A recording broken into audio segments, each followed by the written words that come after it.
Gandang hapon po. Ang galing almost kumpleto na tayo. Just a handful ang wala pa. Okay, mahaba ang usapan natin today. We'll stretch from 300 years BC to 1500 years AD. Sobra sa 1,000 taon. Excuse me. All right, first things first. Let me share my screen with you. All right. Let's move on to our attendance.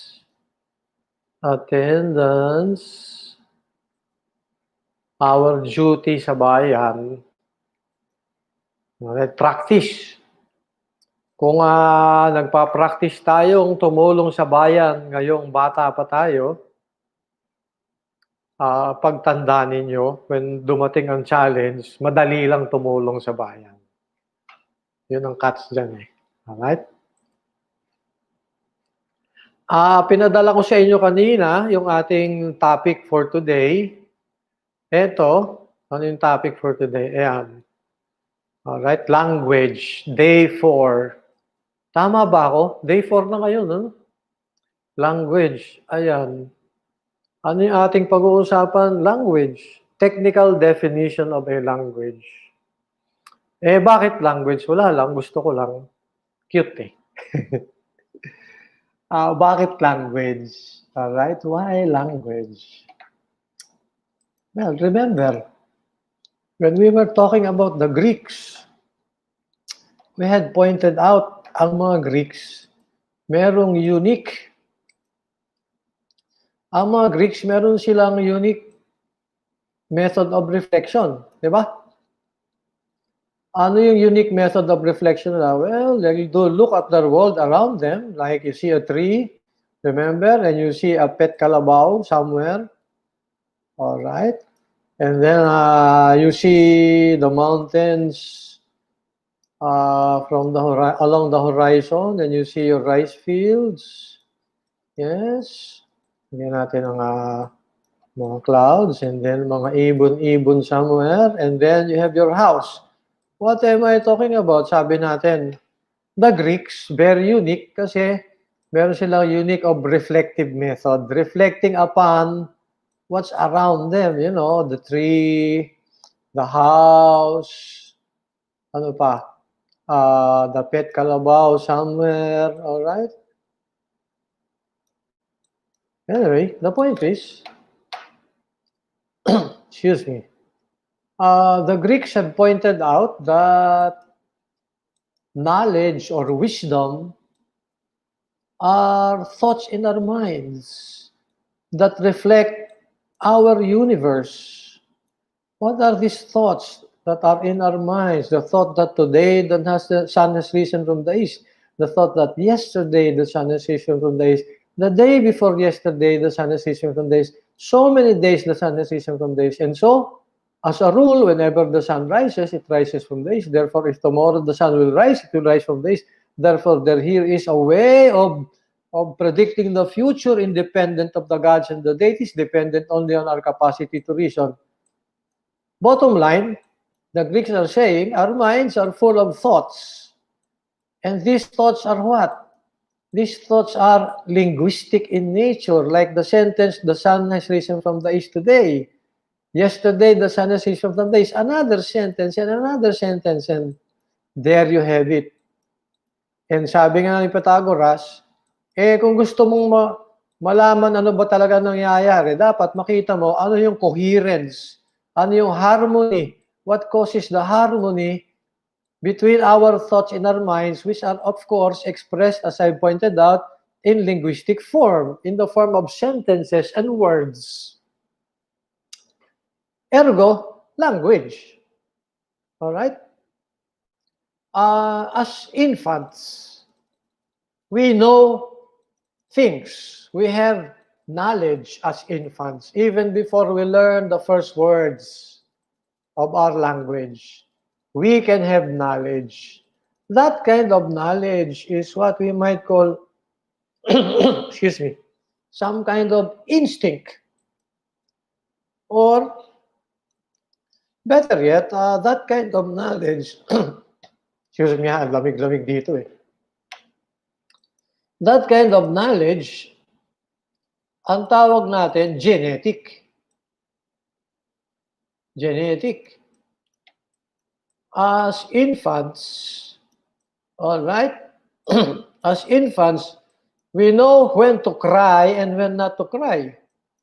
We know when we are hungry and not hungry. We know that, even if we have yet to learn our first words.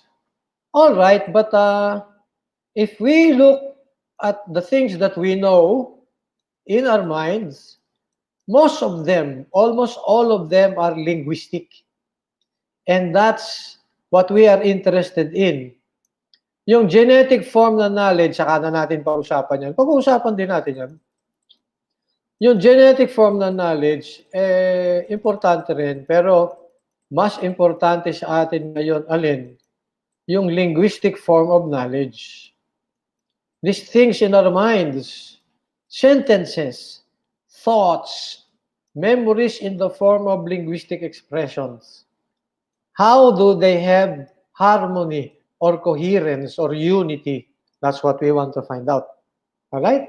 Ergo, our interest in language. So, we move on. Ano nga yung topic natin? Technical definition of a language. Why technical? Kasi, yung commonsensical definition of a language, hindi reliable. Ano ba yung commonsensical definition ng language? Ito, halimbawa, definition of a language from the Oxford Dictionary. Anong sabi niyan? Language is the method of human communication, either spoken or written, consisting of the use of words in a structured way, structured and conventional way. Highlight, spoken or written. Yan ang problema sa commonsensical definition of language. Lagi yung sinasabi, spoken or written. Spoken, ibig sabihin, nadinig. Alright, we hear. Written, ibig sabihin, nakita. Alright? We see. So remember, meron tayong expressions that hindi natin nadidinig, hindi natin nakikita. Halimbawa, braille. Ang braille, we feel them. So, rather than dealing with language in terms of 1, 2 senses, we can talk about language in terms of the 3 senses. Alright? We can feel with our skin. In fact, we can also taste. And we can communicate with our sense of taste. Halimbawa, pagka February 14, remember?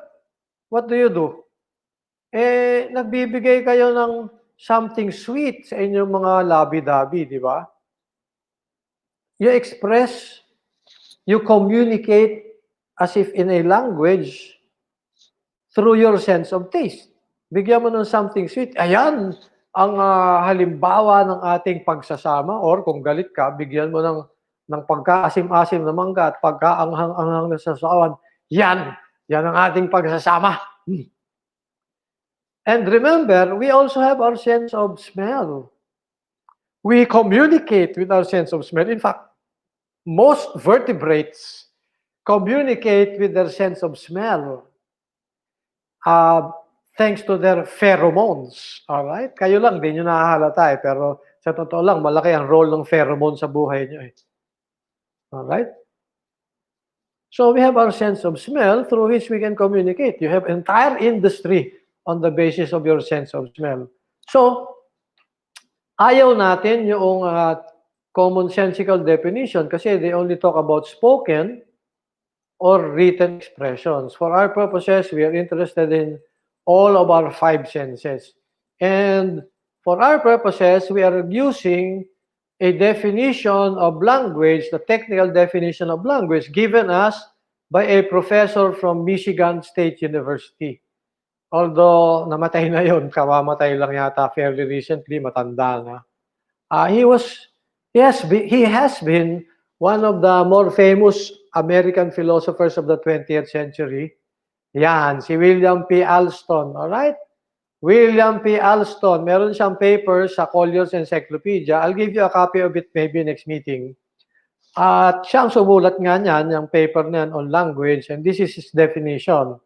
This technical definition that we have will be our basis in class of what we mean by language. What is a language? This is it. It's so short, you can memorize it. And you better memorize it kasi kasama sa examen yan. Sigurado yan, 100%. Hanggang sa last day of classes, importante yan. What is a language? All right, let me read. Language is a system of units realizable in some sensory medium, only certain combinations of which have meaning by convention, and hence useful for communication. All right. Mahabang usapan yan. Sa lahat ng lecture ko, kinupos ako lagi ng oras eh.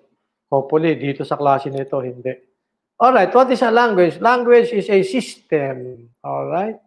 It is a system. Problem. Question. Meron kang bunch of numbers or a pile of numbers. Alright? So you have a bunch. Alright, bunch. You have a pile of numbers. Kunyari, mga numbers to, alright, an entire bunch. What's the difference between a bunch and a system of numbers? Yan. Magkaiba sila, di ba? Supposing you have a system of numbers, what's the difference between a mere pile or a bunch and a system? O, tingnan nga natin, meron ba kayo magko-comments? Para magising, comment nga kayo. Okay, magandang hapon. Ang babait nyo naman. Daming sip-sip. Alright? Bunch. Nasaan na yun? Bunch. Pile. System. What's the difference? Oh, sige nga. Tingnan natin. Anong sagot ninyo? Let me see. Wala pa. Doon sa ano? Sa ating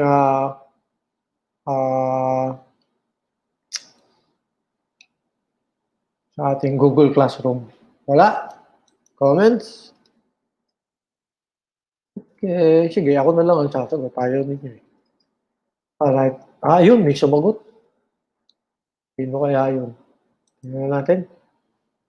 Yan, a system is a specific organization. Tama si Mr. Pomento. Organization. Okay, point number 1. Alright, sabi ni Miss Basilio, pattern, structure, pattern, organization. Alright, ang gagaling ninyo system, organized, alright, organization, sakto. Hindi ko na kailangan magturo, anak ng tinapay, alam niyo na pala eh. Alright, sulat natin yung mga sinabi ninyo, importante lahat yan eh. When you have a system, you have a what? When you have a system, you have some kind of an organization. Alright? What else? Some kind of order.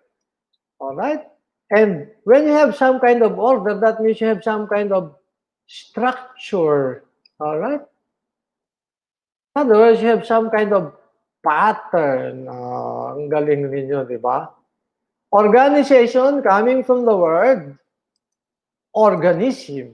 Alright? Organism. What's an organism? It's composed of systems, like your brains and your alimentary canal. But then what? Your brain is composed of organs. And then your organs are composed of tissues, and your tissues are composed of cells. And your cells are composed of organelles, and so on and so forth. So, merong structure. merong order. Remember, sabi nga ni Pythagoras, sabi ng mga Greeks, you have thoughts in your minds. And these thoughts are connected to one another under some organization. So that's another word that is important, connections. Your understanding of artificial intelligence will depend on your understanding of connections. All right? Now, notice, when you have something and another thing and another thing, you connect these things to one another, what do you have? You have a pattern. Oh, ang galing naman eh. Nakita nyo agad. Alright? Pattern. Tama. Eksakto. And when you have a pattern, then you will have some kind of a what?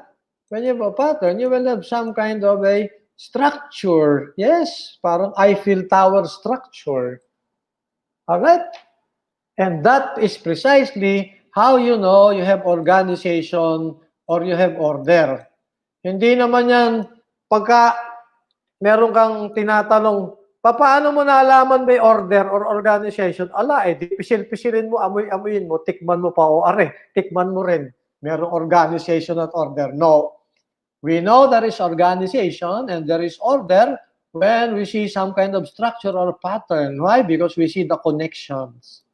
And it is the connections that precisely make the organism. All right? The basis of life, the basis of intelligence, the basis of your mind. Galing. All right, balik tayo sa usapan natin. Anong sabi natin? Language is, all right, a system. It involves what? A number of units. Siyempre, pag may system ka, may units. All right? So, what are the units of any given language? Well, in arithmetic and mathematics in general, alam nyo na yan. Alright, what are the units called? They are called terms. They are called terms. Now, marami tayong klase ng languages. Some languages are natural. Now, for natural languages, we call the terms words. Alright? For natural languages, we call the terms words. For technical languages, ano example ng technical languages? Di yung computer language. Computer language, alright? Sa computer language, anong tawag sa words? Di bytes. Alright? Bytes with a Y. Alright? Bytes. Now, if you consider mathematics as a language, and it is, all right, mathematics as a language, anong basic units? Well, they're called terms. But for the most part, sa mathematics, terms are what? Numbers. All right? For the most part, in mathematics, terms are numbers, but not all the time. All right? And so on and so forth. All right? Ito yung ating generic expression for the units of a language. What ano generic expression natin? Terms. All right? And terms can mean words, bytes, numbers, or something else. Bytes, numbers, or something else. There you go. Okay? Now, let's move on. Notice that our terms are what? Well, our terms related to one another in some system are realizable in some sensory medium. Ano nga yun? Realizable in some sensory medium. Alright? In relation to this, mag-ano nga tayo, mag-mentimeter. Realizable in some sensory medium. Alright? Mag-mentimeter tayo. Tingnan niya natin. Sagutin nyo nga to. Alright? Mentimeter. Meron ba tayo? Ayan. Day 4. Alright, sagutan nyo Okay, popost ko. Ayan. Yan ang link. Can you see the link? Alright. Ako naman, ibibigay ko sa inyo yung ito yung ito yung code. Just in case you want the code, Kung gusto nyo, ito yung code. Ayan. And that's the link. Meanwhile, ito yung presentation natin. Alright. Unang tanong, mamaya na yung isa. Ito muna unang tanong natin. Unang tanong, is love real? Totoo ba? Balik tayo doon sa first slide, Napapunta tayo doon sa third slide, Is love real? Uy! Napaka-romantic nyo naman. Nanonood siguro kayo ng Cobra Kai. Lintrish na Cobra Kai yan. Pero mas gusto ko yung yung Mr. Sunshine ng Netflix. Aba, meron tayong no answer. Bakit ikaw ba ay litong-lito? Tulirong-tuliro? Yes and no, ang daya mo naman. Yes and no, sigurista. Alright, we have two outliers. One who says, I don't know. Another says, yes and no. Maybe I'm confused. Alright? But everybody says, yes. Alright, what do you mean by real? Kayo, 12, Ano gusto niyo sabihin ng totoo? Alright, next question. One does not have any linguistic expression for love. Sabihin na lang natin, you meet a culture where they do not have a word for love. Is it possible for that culture or that individual to know what love is, independent of any linguistic expression of it? What do you think?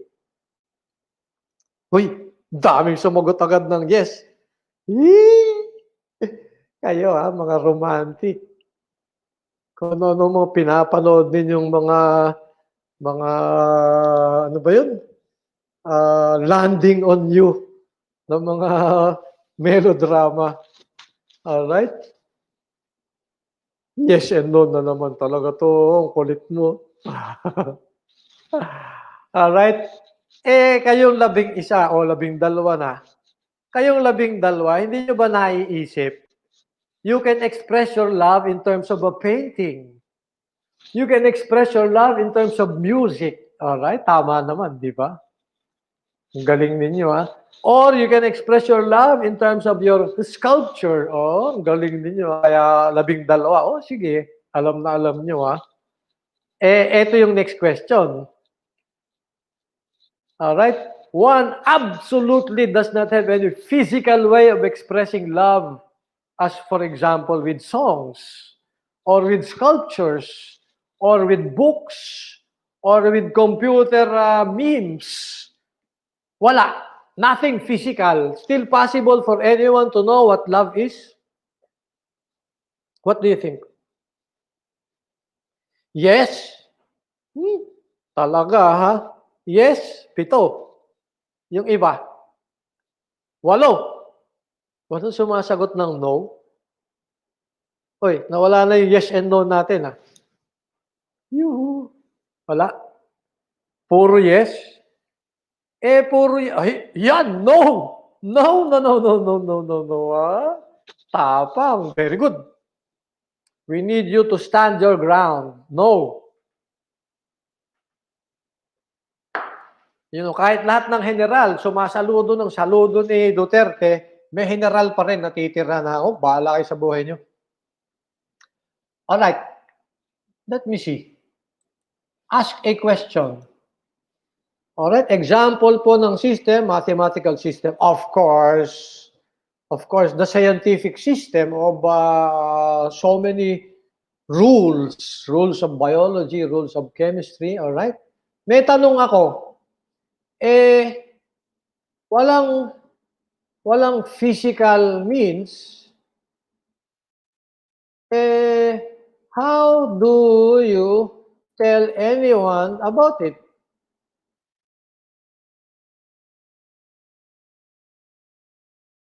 In other words, wala kang physical means eh. So how do you even tell yourself, ikaw mismo, how do you tell yourself about love?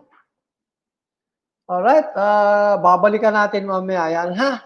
Ito, yung ating dahilan, ano? Bakalik tayo sa ating definition. Language is a system of units realizable in some sensory medium. Alright, realizable in some sensory medium. Sige, babalikan natin yan.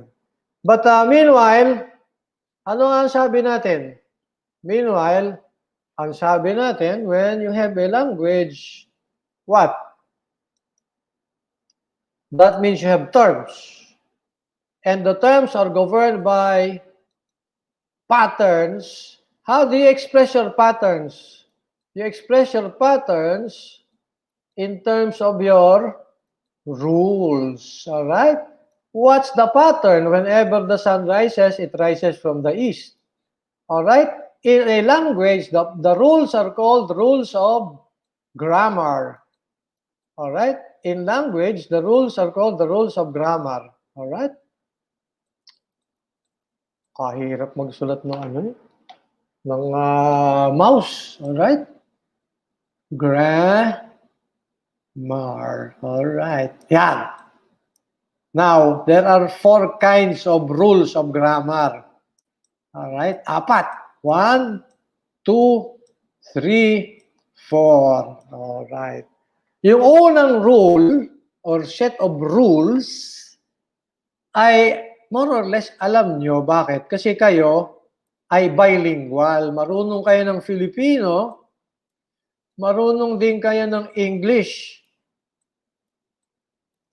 And some of you may even know Bahasa or some other language. All right? Notice that in English, napakahalaga sa atin ang tense. You know, 10s, 20s, 30s, 40s. I'm just kidding. Tense. As in past, present, future tense. Alright? Pag mali ang tense mo at nakita ng nung nililigawan mo, nako, hindi ka sasagutin. Mga taga-UPA, napaka-taray pagdating sa tense. Alright? Ay, mali-mali ang tense niya. Hindi ko papansinin. Taga-university laang siguro yan. Alright? Question. Sa Filipino ba, stricto ba tayo sa tense kagaya sa English? Tingnan ko nga, baka may mag-comment. Sa Filipino, stricto ba tayo sa tense? Alright? Filipino, strict, stringent rules in Filipino? What do you think? Ako po ang nagno, pero dahil po we tend to be limited to our empirical reality. Mr. Lacson, wala naman akong alam na reality beyond our empirical reality. Pag-usapan natin yan mamaya. Hindi pala mamaya, at the end of the semester na lang. Baka magkagulo-gulo tayo eh. Tense. Sa Pilipino, ang tense hindi masyadong stricto. Alam nyo na yan. Now, alam nyo ba sa Bahasa, there is no such thing as tense. Anong tense? Palaman sa tinapay, pagka tinanong nyo yung mga yan, hindi nila alam yan. What do you mean by tense? Alright, no such thing in Bahasa.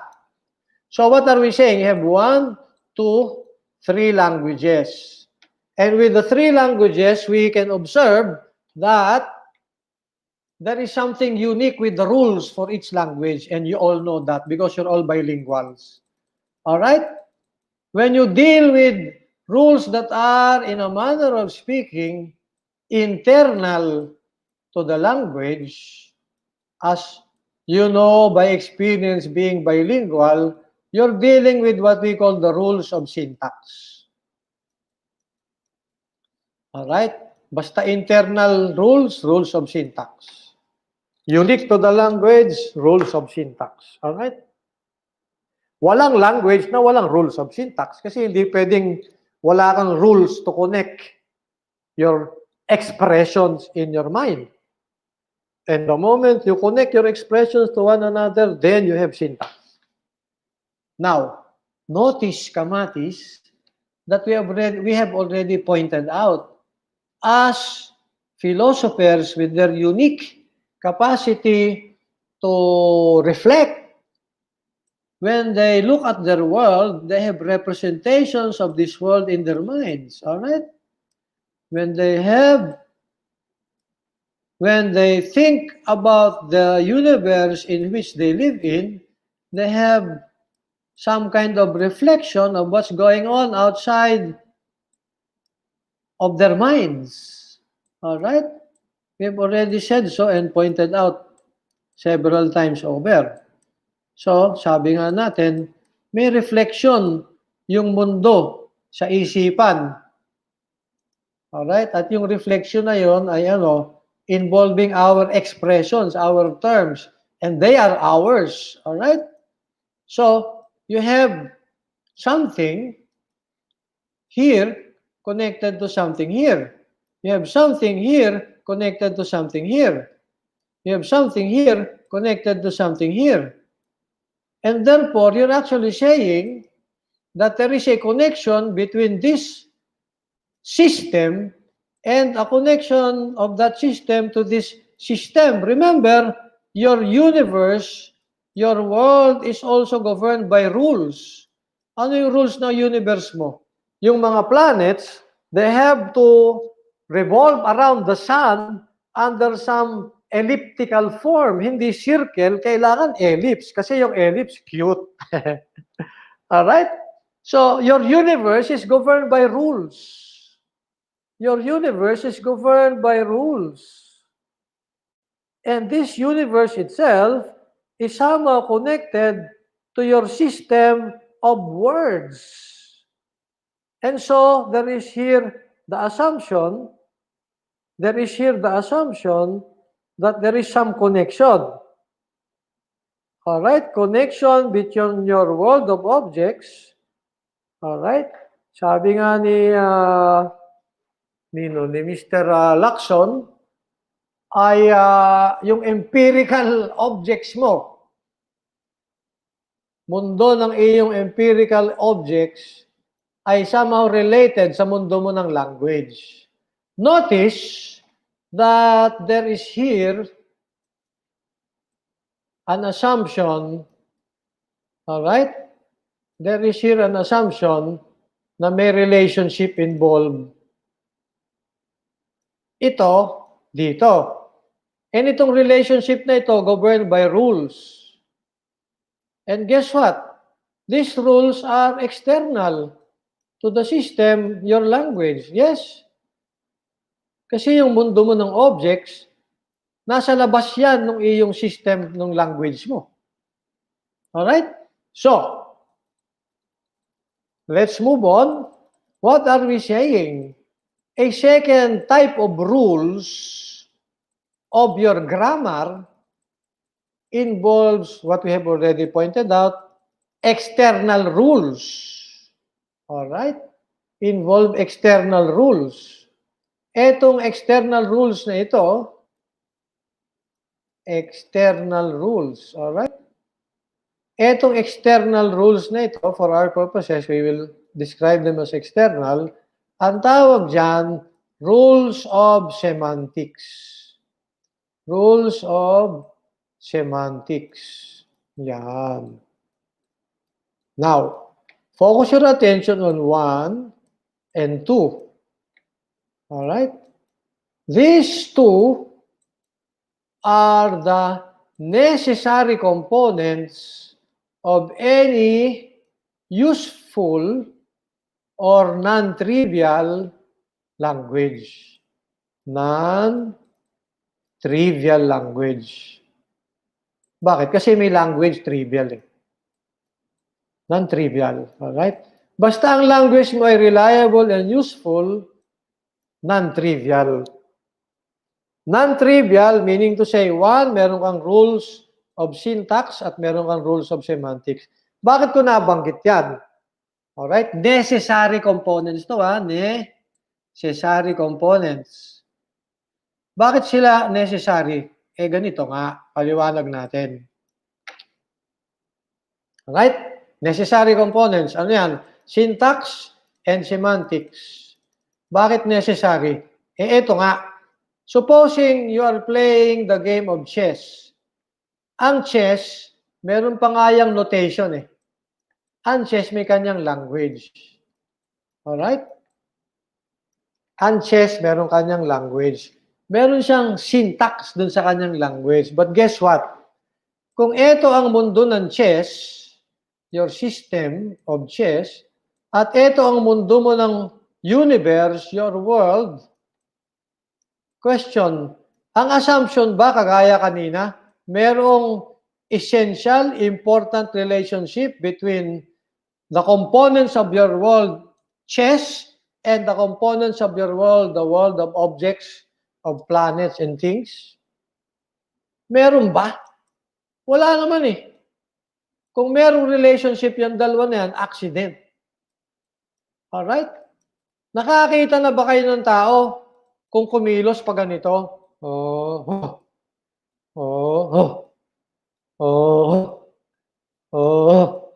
you know, parang pagkilos ng knight, ng horse dun sa game. Wala naman eh. So, you might say, chess, while there is some syntax involved with the language of chess, we are puzzled as to the kind of semantical concerns the language of chess indicates to us. Parang wala yata eh, alright? So, yung language ng chess, for our purposes, trivial, not so useful, not so reliable, alright? There you go. Ngayon, over and above these two, meron pang dalawang rules ng language. Pero yung rules na yan, dun lamang sa natural languages involved. Alright? Yung natural languages. All languages involve syntax and semantics. What kind of languages? Thoroughly useful or non-trivial languages. However, when it comes to natural languages, merong additional 2 rules. Merong additional na dalawa. Alright? Ano yung additional na dalawa na yan? Ito. Una, alam nyo na ito, rules ng phonetics. Nung kayo ay preschool, tinuruan kayo how to pronounce. Alright? Rules ng phonetics. Hindi ko na ipapaliwanag. Preschool pa nga, alam nyo na yun eh. Phonetics, pronunciation rules. Alright? Sa mathematics, sa logic, sa computer languages, wala niyan. Alam ka namang computer, magte-train pa nung dila niya. No? But we will talk about that later. Now, in addition to phonetics, sa natural languages, may isa pa, pang-apat na requirement. Alright. Question.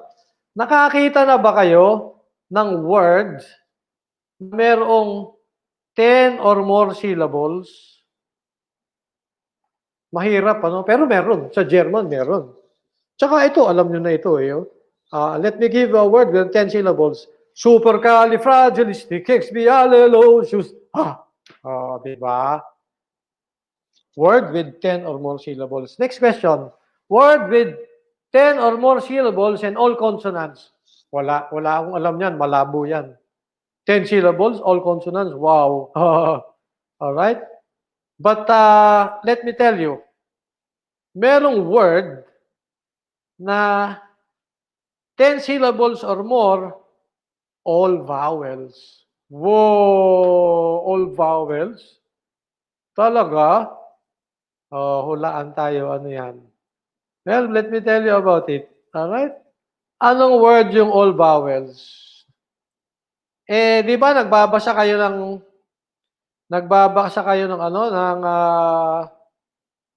DC Comics at saka ng Marvel Comics, alright? Ano nangyayari? Pag nahulog ka sa isang building, anong sasabihin mo?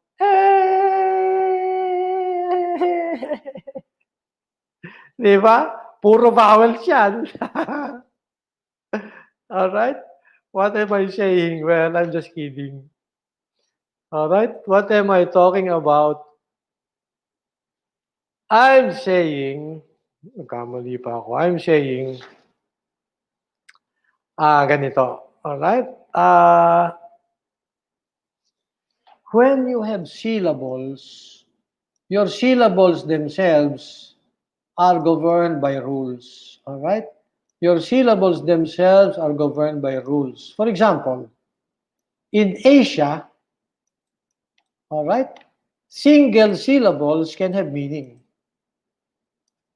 Single syllables can have meaning. Example, in Filipino. In Filipino, you have the syllable suk, as in suksuk. All right? In Filipino, you have the expression lay, as in laylay. All right? The single syllable suk somehow means something. The single syllable lay somehow means something. So you have the expression suk, lay. All right? Sinusuksok mo sa tapos pagkasuksok mo, yung buhok mo nakalaylay. All right? Or something like it. All right? Lalo na sa Chinese or Vietnamese or Korean or Japanese, single syllables can have meaning. Guess what? It's only in Asia you have that. When you deal with Indo-European languages, all right? What? Indo, as in India. Indo-European languages. With Indo-European languages, single syllables do not have meaning. All right? Single syllables do not have meaning. So, there you have it. Example of how syllables can be governed by rules. All right? Now, the rules that govern syllables are called rules of morphology. Morphology. All right? So, all in all, we have one, rules of syntax. All right? Two, we have rules of semantics. Semantics. Three, we have rules of phonetics. And this is your fourth, your rules of morphology. Alright? Ano yung mga rules na yan?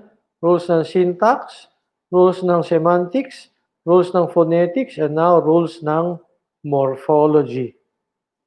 Alright? For our purposes ng logic and mathematics, ang interest lang natin ay syntax at mathematics. If you are into linguistics, syntax at saka, semantics. Syntax at saka semantics. If you're into linguistics, then you will have to deal with, in addition, phonetics and morphology. Later, if you're interested in artificial intelligence, then you have to deal with all of them. All right? So there you go. Language is a system of units realizable in some sensory medium. Yan. Punta na tayo dun sa ating survey kanina. Sensory medium. All right? Mr. Lacson. All right? May sinabi si Ms. Jacinto, hindi po, we have the same rules, pero hindi po siya natin masyadong practice. Oo nga. Yung rules ng Filipino, pagdating sa tense, halos hindi natin pinapractice eh. Parang hindi natin pinapansin. Parang si Vice President Leni Robredo, hindi pinapansin ng hindi pinapansin ng Congress, ayaw bigyan ng budget. Alright, balik tayo dito. Mr. Lacson, ito yung punto. When you have a term, the assumption is the term is realizable in some sensory medium. In other words, you can see it as in writing, you can hear it as in spoken, or you can feel it as in braille system, or you can taste it as in, you want to communicate with some cake or something or some piece of food, or Ano nga ba yung example natin? With your sense of smell, as in when you communicate with pheromones. The point is, a term is expressed in some medium that you can sense. Any of our 5 senses will do. Alright? 5 senses. And Mr. Lacson, pag sinabi mong you can sense, sabi mo nga empirical, that means what? That means you can observe. By definition, if you can sense it, you can observe it. And if you can observe it, by definition, it is physical. Alright? Physical, or if you like, material. There you go. Physical or material. Meaning to say, what are terms? Alright? Terms are, lagyan natin ng S. Terms are what? Tools. No different from your pair of shoes or your pair of slippers or your pen or notebook. They are tools that you use. And guess what? Not all tools are physical or material in the way your shoes are or the way your pens are or the way your notebooks are. For example, when you play your game, you know, what is your favorite game? Ano bang favorite ko? Vegetables versus the zombies. Oh. Di ba? Meron kang tools dyan. Ano yung mga tools na ginagamit mo? Cabbages and carrots and all those things. And when you play your Mobile Legends, di ba? When you play your Mobile Legends, you have tools like your arrows and your sword or your axe. All right? There you go. So, terms are tools that you use. They are physical, material in nature. All right? So far, so good. Vengarium Leviosa. Sa sini lang yan. Ha? Magic. And terms are what? Tools that humans invent. And as time goes by, their invention changes. Nung panahon ni Jose Rizal, if you were someone with an unconventional way of behavior or behaving, all right? If you were someone unconventional, you were called Bohemian. You were called panahon ni Jose Rizal Bohemian, all right? Bohemian. Panahon ni Jose Rizal. Sino example ng Bohemian?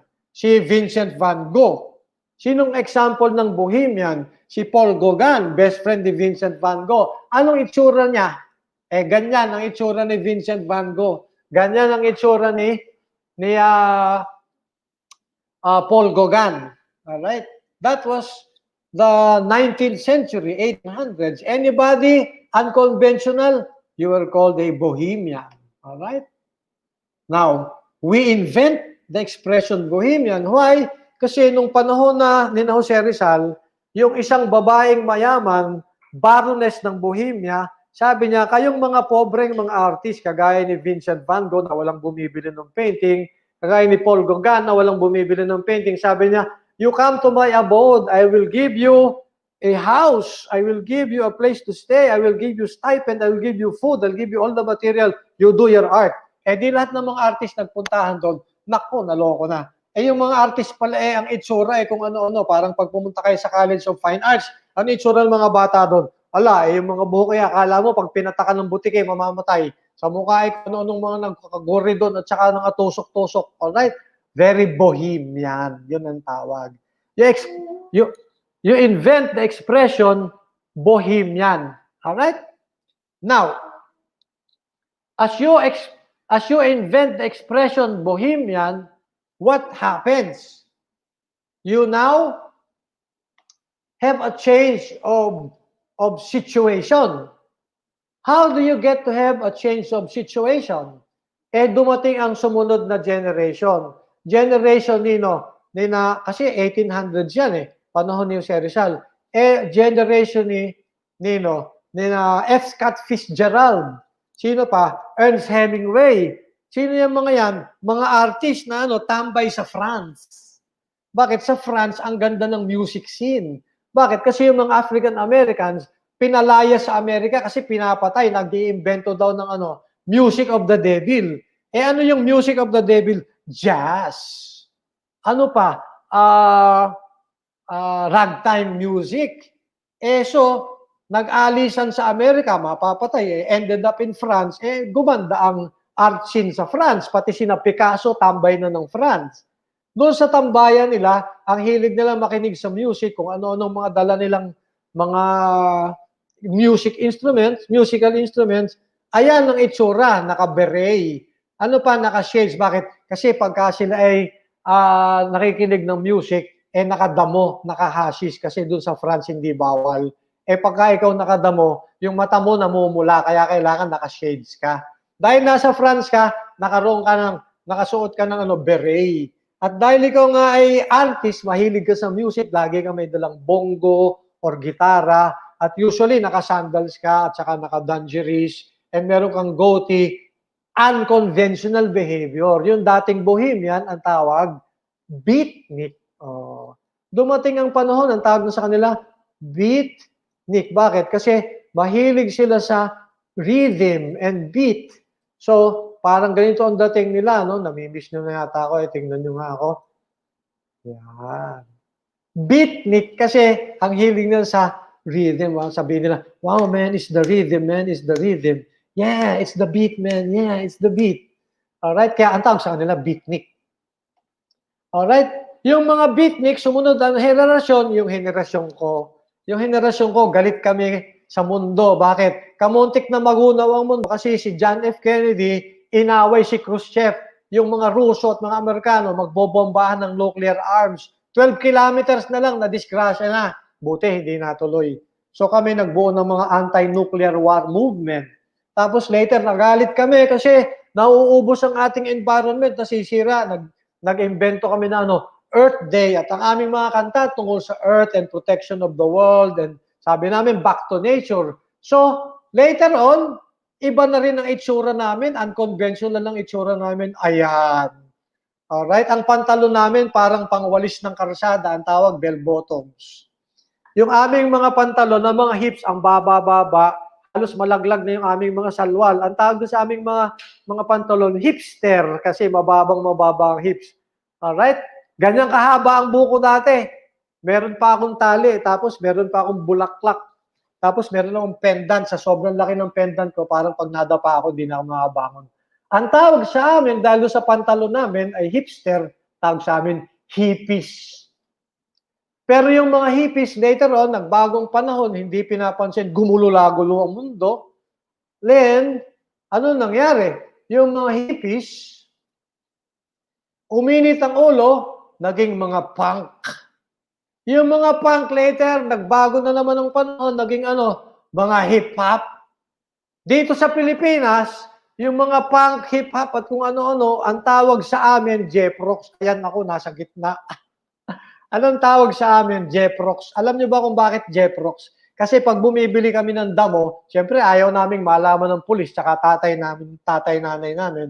Bibili kami ng damo, Project 4, Project 5, Project 6. Wala pa lang Project 5. Project 4, Project 6, Project 7, Project 8. So, pupunta kami sa Jack Pro. Yung mga tao nakikita namin doon at sa kagaya namin, lagi nandun, tawag sa amin mga taga Jack Pro. Yung Jack Pro naging Jeprox. So, yung mga hip-hop, naging Jeprox. Yung Jeprox, naging, ngayon, ano nang tawag ninyo? Jumping Jologs. Alright? And life goes on. What are terms? Terms are tools that we invent. Invent according to our context. Nag-iiba yung ating situation Alright? Nag-iiba yung ating context or situation. If you live among the Inuits, or Eskimos, yung mga Inuits, meron silang 200 ways of calling snow, more than 200. There are 200 different kinds of snow, so far as the Inuits are concerned. That's their situation. Given our situation sa Pilipinas, kailan ba lang tayo nakakakita ng snow? Di pagka naghahalo-halo. So, in the Philippines, when we talk about snow, we only have what? Snow. Ano pa? Ice. Ano pa? Yellow. Ano pa? Niebe. That's it. 1, 2, 3, 4. Niebe. So, given our different situations, our different contexts, nagbabago yung ating mga inventions, nagbabago yung ating mga tools, nagbabago yung ating mga terms. There you go. So, language is a system of what? Units that are physical, material in nature. They are tools that we invent. We invent them for some kind of use. All right? So far, so good? Okay. Now, ang tanong ito. Ano yung tanong? You have a term. Ay, nawala yung aking sharing ng ano. Nakakainis. Nawala pala yung sinishare kong slides. O, ulitin natin, ha? Ulitin natin yung slides.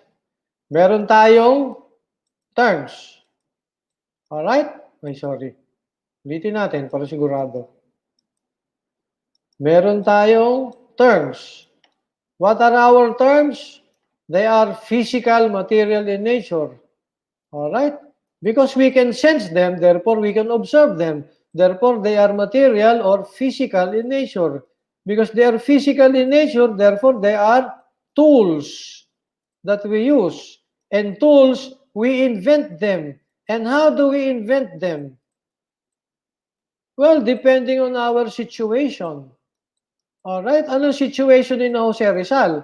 Iba sa situation natin ngayon. Kaya kay Jose Rizal, nung panahon nila, given their situation, ang tawag nila sa mga unconventional na tao, bohemian. Nagbago ang situation, tinawag silang beatniks. Nagbago ang situation, tinawag silang hippie. Nagbago ang situation, tinawag silang punk. Nagbago ang situation, tinawag silang hip-hop. Nagbagong situation, tinawag silang Jeprox. Nagbagong situation, tinawag silang jumping jologs. By the way, alam niyo ba kung bakit jumping jologs? Kasi dito sa UP, pag may concert, merong mga bakod yung concert area. Pag may mga bakod yung concert area, yung mga tao sa labas hindi makapanood. Yung mga tao sa labas na hindi makapanood, tatalon-talon para makita nila kung ano yung nandun sa loob. Kaya ang tawag, jumping jologs. Alright? Balik tayo sa usapan. And then later, nauso yung mga magpapakuha sa camera na tumatalon. Alright, jumping jologs din yun. Pag nagbabago ang situation, kagaya ng mga Inuit at Pinoy, nagbabago yung invention.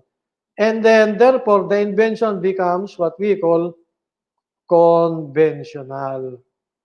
Bakit kailangan nating pag-usapan ito? Remember,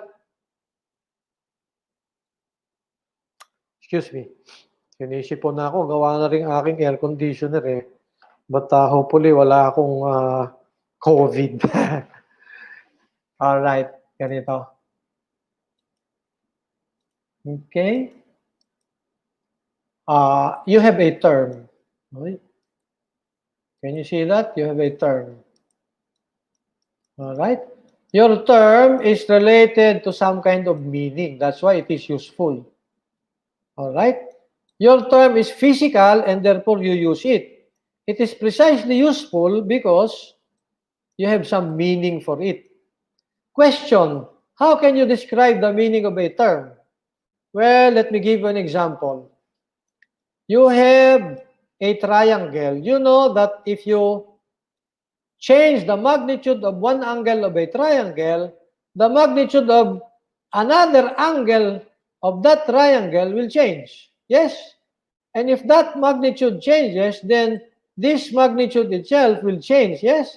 Therefore, between the angles of any triangle, we say there is a functional or mathematical relationship. Yan. Alright. Paborito mo, Mr. Lacson. Functional, mathematical. Ito ngayon ang tanong. Is the relationship between a term and its meaning functional or mathematical? Yun yung tanong.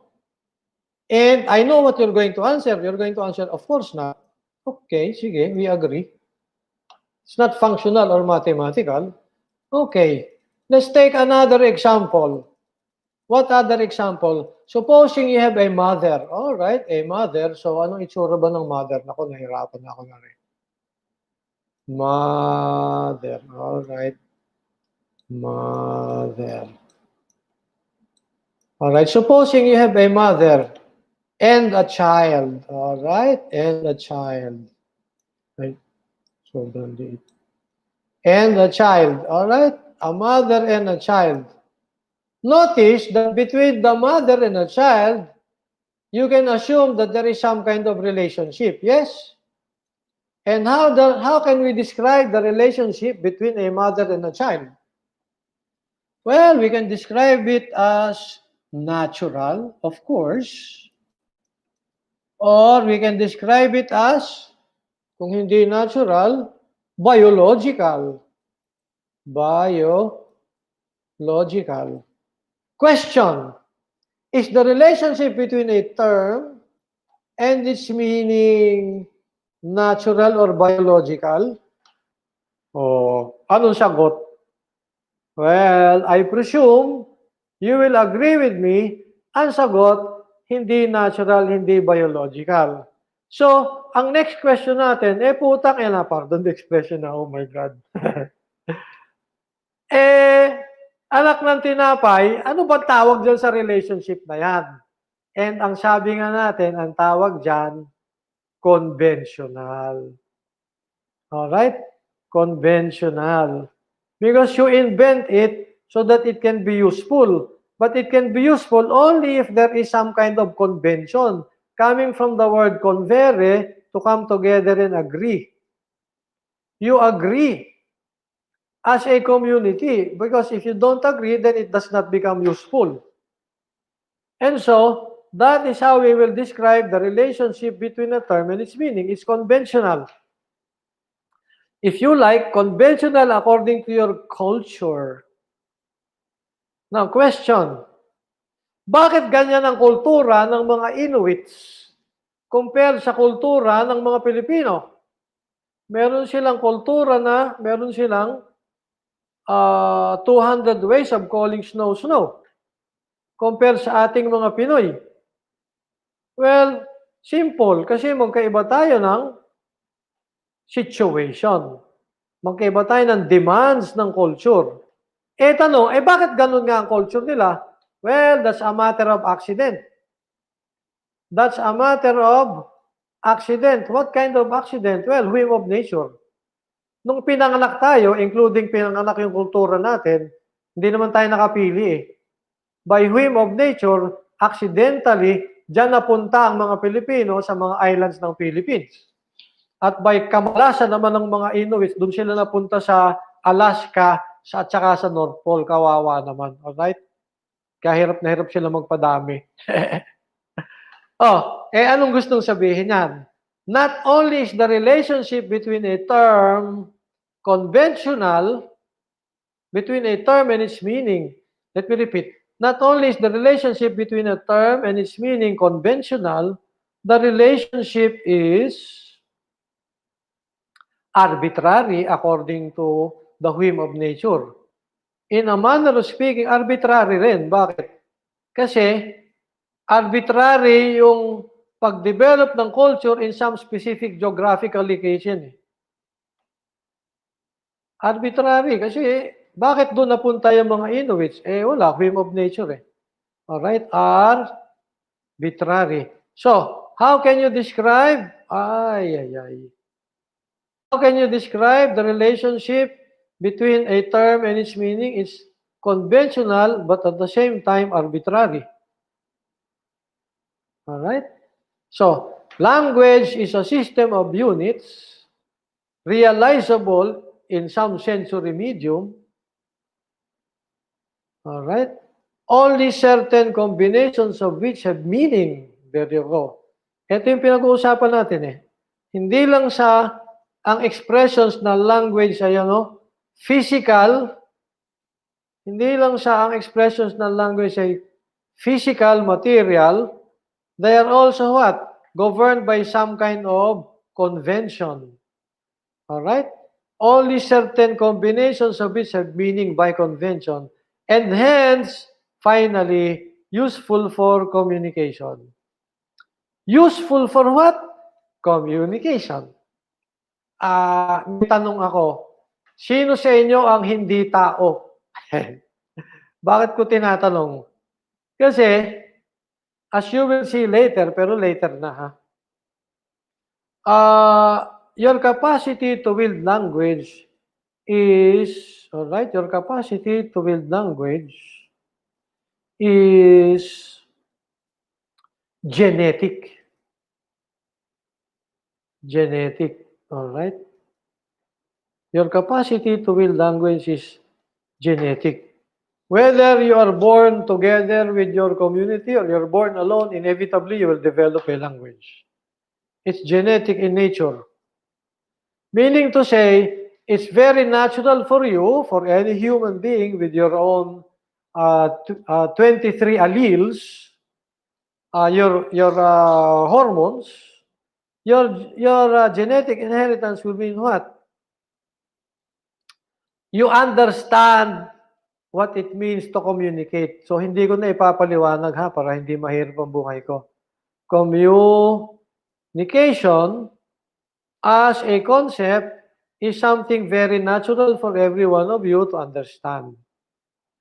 We will call communication the primary function of a language. Primary.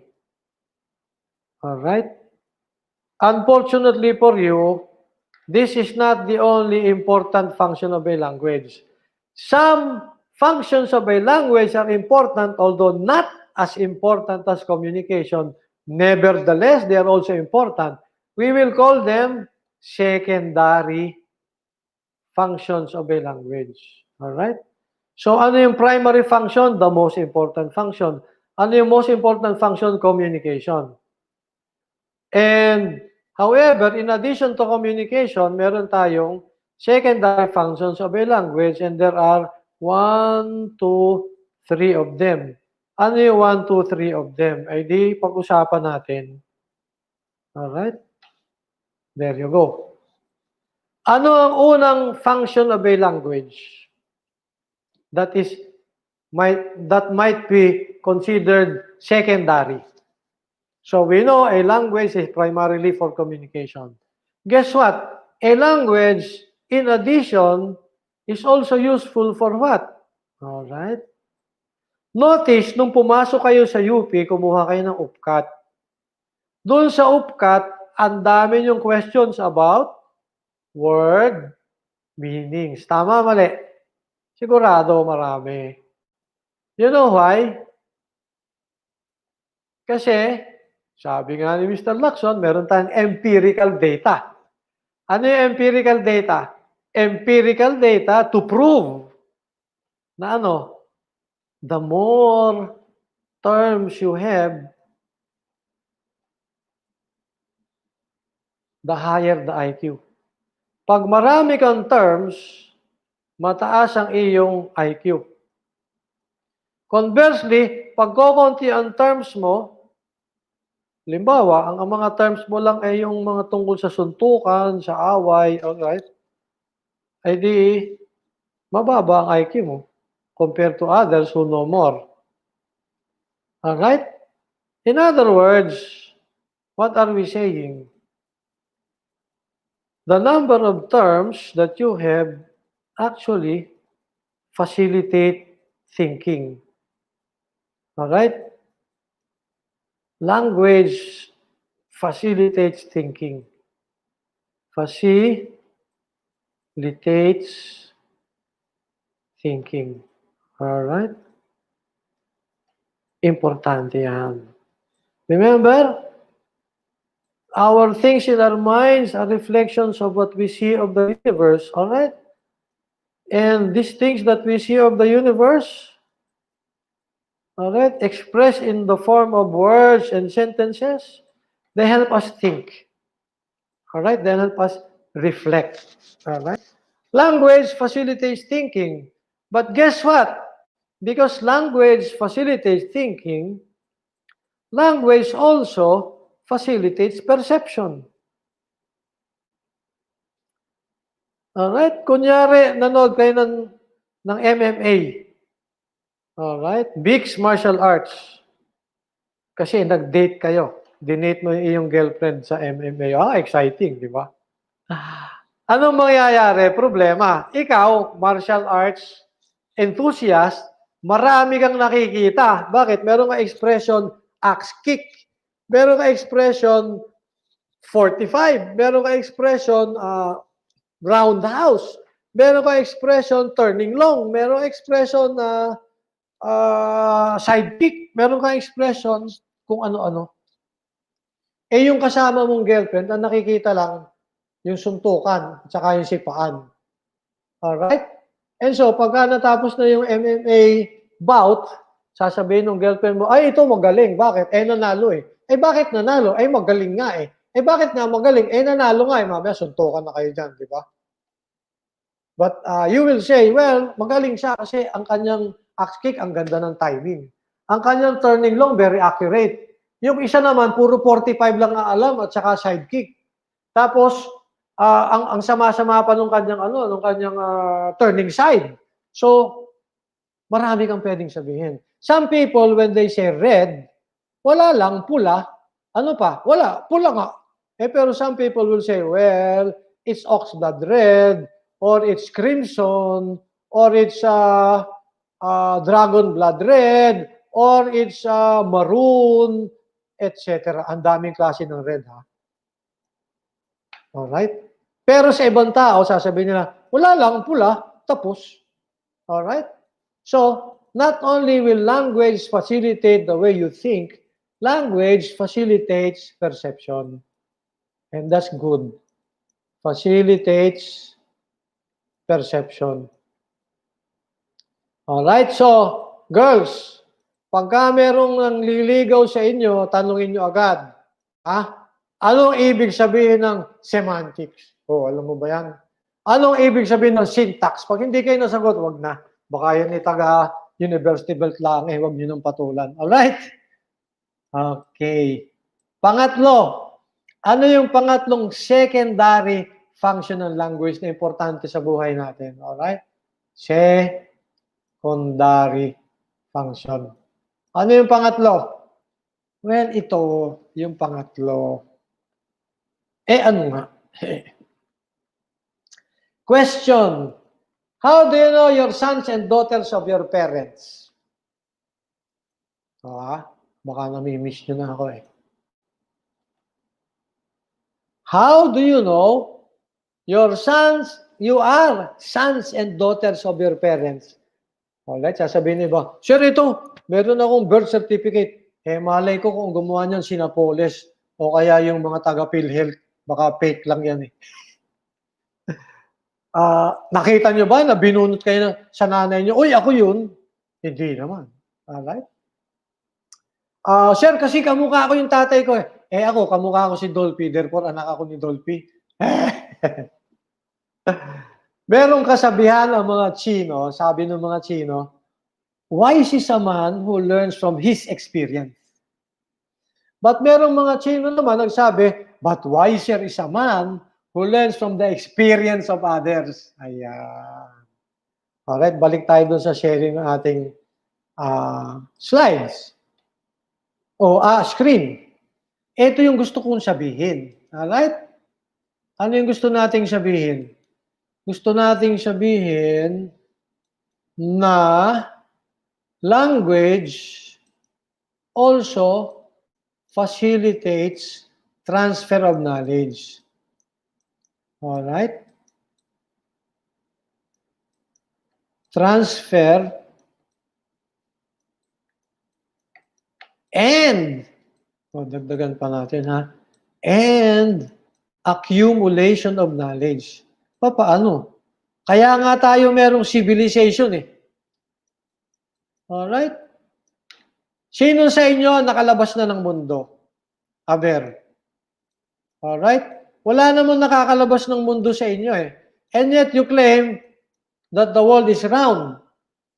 How? Because somebody has found out about it and then he told you about it. Alright? kung ang ating transfer of knowledge ay mangyayari in terms of our hormones, in terms not of our hormones, in terms of our genes, tagilid tayo. Bakit? A single chromosome can only have the equivalent of around 10,000 words. That's it. 10,000. Compare mo yan sa English words. There are 1.5 English terms. Pag isinama ninyo yung mga technical terms ng science. 1.5 million. Alright, 1.5 million English terms. Ayan, laking diferensya, di ba? Eh kung marunong ka pa ng French and Japanese and Chinese and so, ay, naloko na. Alright? So, language facilitates transfer and accumulation of knowledge and therefore makes it possible for humans to invent civilizations. Without a language, you cannot have a civilization. Alright? What's a civilization? Saka na natin pag-usapan. There you go. Our definition of what a language is. Alright? So, language is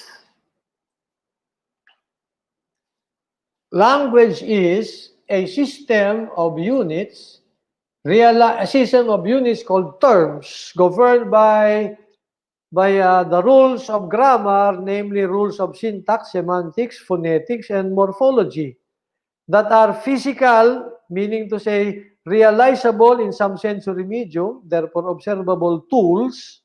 Only certain combinations of which have meaning by convention, meaning to say the relationship between a term and its meaning is conventional and in a way arbitrary, and therefore useful primarily for communication, and in addition, useful for what? 1, facilitating thinking, 2, facilitating perception, and 3, facilitating transfer and accumulation of knowledge. Janjaran. Tapos, ang boxing, hindi pa. Alright? Hindi pa tayo tapos, ha? I had the earlier question. If something cannot be expressed in any physical form, does it exist? Now, there was a novel written in 1939. The title of the novel is this, all right? The title of the novel, here it is. This is the novel. Where is it? Nawala. Ito. Yeah, where is it? Well, anyway, this is the novel. 1939 novel. All right, that's the novel. Johnny Got His Gun. All right, that's the novel. Written in 1939. What is that all about? Well, it actually came to be produced as a film. All right, it came to be produced as an anti-war film. All right, this is the film. Johnny Got His Gun. And what is it all about? It's about a soldier. Let me read to you the plot. This is the plot. It's about a soldier. Joe Bonham, a young American soldier hit by an artillery shell during World War I, lies in a hospital bed. And a direct hit ng artillery fire. He is a quadruple amputee. Tinanggalan ng limbs from the shoulders and limbs from the hips. Who has also lost his eyes and his ears and his mouth and his nose. Merong complicated surgery, but they have been able to save him, but they had to take away so much of him, which includes his nose and his mouth. But he remains alive and under comatose for a while. Then he wakes up one morning and he remains conscious and able to reason. But then he has a problem. You awaken from your comatose, what happens? You don't see anything. You don't hear anything. You think that you're dead. And guess what? It takes you several days, maybe even weeks to find out, oh my God, I am not dead. I am not in hell. I'm still alive. And then you have a problem. I'm alive, but am I awake or am I asleep? And after several days again, you finally conclude, Well, these are the times I'm awake and these are the times I'm asleep. Oh my God, this is such a miserable existence. I should rather die than live this kind of existence. Here now is your problem. Your problem, ladies and gentlemen, is this. How do you tell anyone at all, presuming you know you're in a hospital, you cannot move your hands, you have no hands. You cannot move your legs, you have no legs. You cannot say anything because they have taken away your jaw and your tongue. And then you don't have eyes. How do you tell anyone, putang ina ninyo, can you just let me die? I don't want to live in this kind of miserable situation. Or conversely, sabihin na lang natin, given your initially miserable situation, bigla kang nagkaroon ng illumination and you see the beauty of God's existence and the beauty of the creation of God despite your situation. And you want to serve God by your existence. And so you want to tell everybody, mga putak ina ninyo, huwag niyo akong pabayaang mamatay. How do you tell anyone that? And that is the story of the novel. Because it actually happened somewhere in Austria that someone came to be under such a situation. World War I. Now, my suggestion is, by the way, paano natapos yung novel? Paano natapos yung film? Sorry, secret, bahala kayo sa buhay nyo. But what am I saying? You see, what I'm trying to say is, when you want to communicate, you need something physical, material, medium. Sabi nga ni Mr. Lacson, you need some empirical evidence which can only be possible with somewhat physical material medium. In the absence of physical material medium, you do not have any language with which you can communicate with anybody at all. So, suggestion ko lang ha, optional, you don't have to do this. Optional, kung kayo naman ay anti-war proponent, kung kayo naman ay mahilig manood ng serious films, better than Cobra Kai, baka pwedeng panoodin nyo, let me post it. This is the movie. Alright? Available on the net. Free. Alright? So, skip nyo muna yung Cobra Kai ninyo, Ito muna ang panoodin nyo.